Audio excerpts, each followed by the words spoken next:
This is Jared Wickley and Ariel Brantes, and we are from Walla Walla University, and we have been working on the ARM assembly programming class. Even though this isn't ARM assembly, this is a different type of assembly, we still worked on it, and we decided to work on making a clock out of the Nokia 511 LCD and the MSP 430 F5529 launchpad. We had some issues in the beginning getting our project started.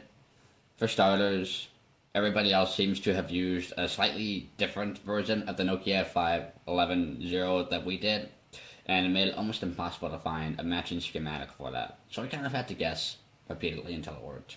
But it did, eventually.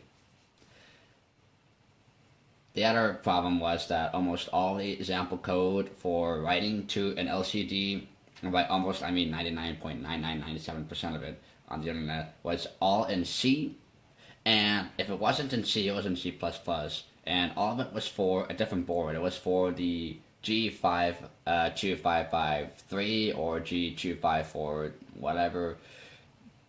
It was actually for boards that were so different. They used a different type of timing, different type of CPU, so style for everything, and you just cannot really copy and paste that.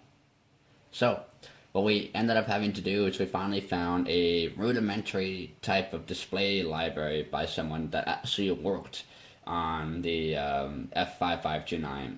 And once we took that, we were able to work on taking integers and casting them into strings, and then taking that and passing them into arguments so that we could display a updating clock time.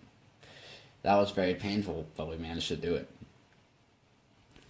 And so from there, we have the reset, we have the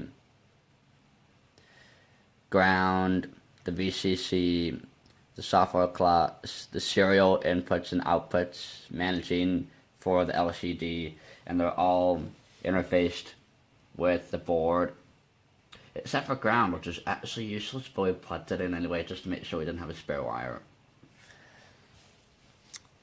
Yeah, so that's pretty much it.